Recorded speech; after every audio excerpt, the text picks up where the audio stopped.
தெய்வத்தின் குரல் 4ஆம் பாகம். குருகுலம் கட்டிகாஸ்தானம். குரு பத்னி.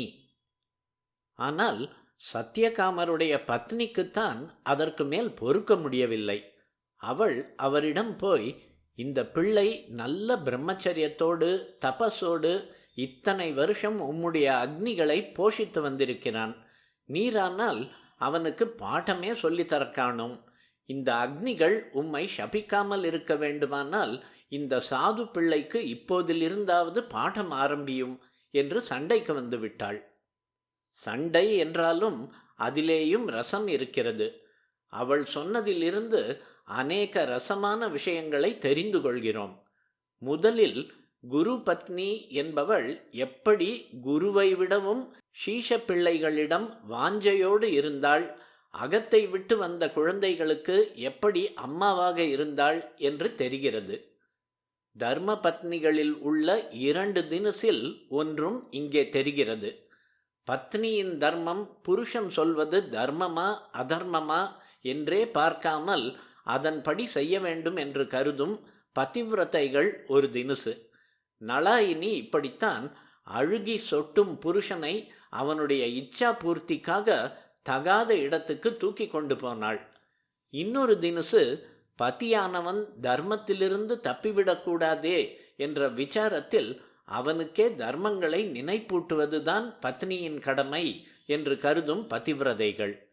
இப்படித்தான் சீதை ராமரிடம் அவர் அவளை விட்டு காட்டுக்கு புறப்பட நினைத்த போது, எந்த கஷ்ட நஷ்டத்திலும் பதியை விட்டு பிரியாமல் இருப்பதுதானே ஸ்திரீ தர்மம். இந்த தர்மத்தை உங்களுடைய தாயாருக்கு எடுத்துக்காட்டித்தானே அவர் உங்களோடு காட்டுக்கு வராமல் உங்கள் அப்பாவின் பக்கத்தில் இருக்கும்படி பண்ணியிருக்கிறீர்கள். அப்படி இருக்க எனக்கு மட்டும் அந்த தர்மம் இல்லையா என்ன? என்னை காட்டுக்கு வராமல் இங்கேயே இருக்க வேண்டும் என்று நீங்கள் சொல்வது எப்படி நியாயம் என்று நிரம்ப வாதம் பண்ணி முடிவில் ராமரையும் சம்மதிக்கச் செய்தாள்.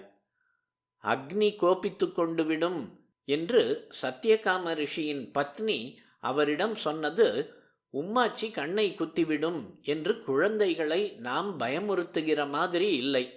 வாஸ்தவமாகவே ரிஷிகளின் கிரகங்களில் திவ்ய சக்திகள் உயிருள்ள சாநித்தியத்தோடு இருந்ததால் அவர்கள் தர்ம விருத்தமாக போனால் அவை அவர்களிடம் கோபம் கொள்ளத்தான் செய்யும். உபகோசலன் உபதேசமாகாமல் இப்படி பல வருஷங்களாக இருக்கிறானே என்று அவனுக்காக கவலைப்பட்டார் போலவே, இப்படி பதி உபதேசிக்காமல் இருக்கிறாரே, இவரை அந்த பிள்ளை காத்து வளர்க்கிற இவருடைய அக்னியே சபித்து விடாமல் இருக்க வேண்டுமே என்றும் வாஸ்தவமாகவே அந்த அம்மாள் கவலைப்பட்டிருக்கிறாள். அக்னிகள் அந்த ஆசிரமத்தில் ரொம்பவும் ஜீவசக்தியோடு சாநித்தியமாகத்தான் இருந்தன என்பதும் மேலே போகிற கதையில் தெரிகிறது. அவள் அப்படி சொல்லியும் ரிஷி பாட்டுக்கு இன்னும் சோதித்து பார்ப்போம் என்கிறார் போல் வெளியே போய்விட்டார். குரு பத்னி சொல்லியும் குரு கேட்கவில்லையே, இப்படி நம் நிமித்தமாக அவர்களுக்குள் அபிப்பிராய பேதம் வேறே ஏற்பட்டு விட்டதே என்றெல்லாம் உபகோசலனுக்கு வேதனையாகிவிட்டது. அவனுக்கு சாப்பாடே இறங்கவில்லை.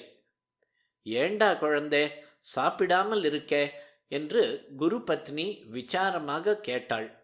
மனோவியாதிதான், சாப்பாடு கேட்க மாட்டேன் என்கிறது என்றான் பையன்.